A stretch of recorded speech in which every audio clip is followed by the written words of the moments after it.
بسم اللہ الرحمن الرحیم۔ لکھنے والے نے لکھا کہ پچھلے زمانوں میں ایک نوجوان مصور اپنے استاد کے پاس گیا اور بولا، استاد محترم، میں نے یہ تصویر بہت محنت سے بنائی ہے، آپ اسے دیکھیں اور اپنی رائے کا اظہار کریں۔ استاد نے تصویر کا بغور جائزہ لیا اور کہا کہ اسے چوراہے میں اس جگہ لٹکا دو جہاں ہر آتے جاتے کی نظر اس پر پڑے، اور نیچے لکھ دو کہ اگر اس تصویر میں کوئی غلطی نظر آئے تو پینسل سے اس پر گول دائرہ بنا دیں۔ شاگرد نے استاد کے حکم کی تکمیل کی۔ شام کو استاد نے کہا کہ اپنی تصویر چوراہے سے اتار کر لاؤ۔ شاگرد جب تصویر اتارنے گیا تو اس نے دیکھا کہ تصویر پر اتنے گول دائرے ہیں کہ اصل تصویر کہیں چھپ گئی ہے۔ شاگرد بوجھل دل کے ساتھ استاد کے پاس اپنی تخلیق لے کر آیا۔ استاد نے دوبارہ حکم دیا کہ ایسی ہی ایک تصویر اور بناؤ، نیچے لکھو کہ تصویر میں جو غلطی نظر آئے اسے درست کر دیں اور اسے بھی چوراہے میں لٹکا دو۔ شاگرد نے حکم کی تکمیل کی۔ شام کو جب وہ اپنی تصویر لینے گیا تو مارے حیرت کے ششدر رہ گیا، کیونکہ تصویر پر ایک بھی نشان نہیں تھا۔ مصور دوڑتا ہوا استاد کے پاس آیا اور حیرت کا اظہار کیا۔ استاد نے مسکراتے ہوئے کہا کہ بیٹا، میرا آج کا سبق یاد رکھنا، دوسرے کی غلطی نکالنا بہت آسان ہے، مگر کسی کی غلطی کو سدھارنا ہر کسی کے بس کی بات نہیں۔ شاید یہ گھسا پٹا قصہ بہت سے لوگوں نے سنا ہوگا، لیکن یاد دہانی کا ایک مقصد ہے، اپنے ارد گرد نظر دوڑائیں۔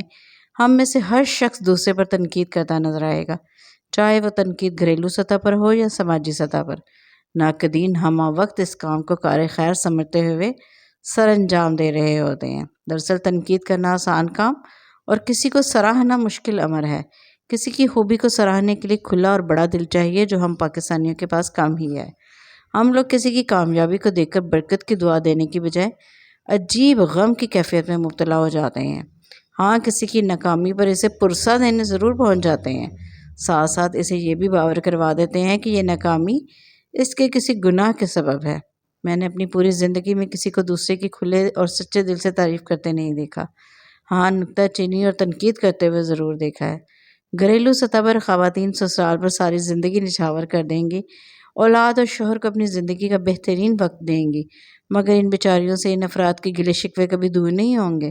سماجی لحاظ سے پاکستان میں مجھے تو کوئی ایسا ادارہ نظر نہیں آیا جہاں کام کرنے والوں کی قدر ہو یا ان کی صلاحیتوں کو سراہا جاتا ہو۔ آپ اپنی ہڈیوں کو نچوڑ کر بھی کسی ادارے کے افسرانے والا کو خوش نہیں کر سکتے۔ الحمدللہ رب العالمین، بے شک ہر طرح کی تعریف صرف میرے رب کریم کی ہے، لیکن انسانوں کی جائز خوبیوں کو سراہنا کوئی قابل گرفت بات تو نہیں، خوش آمد نہیں، سچی تعریف کا ایک چھوٹا سا جملہ دوسرے کے اندر ایک انرجی ڈال دے گا، وہ اپنی صلاحیت کو مزید بہتر بنانے کی کوشش کرے گا۔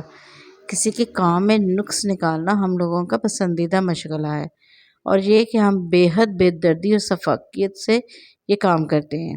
یاد رکھیں، حد سے تجاوز اللہ تعالیٰ کو بھی نہیں پسند، اس لیے جائز تنقید بھی کریں، لیکن کسی کی خوبی کو دل سے سراہنے کی عادت بھی ڈالیں، کیونکہ اس میں آپ کے پیسے بالکل خرچ نہیں ہوتے۔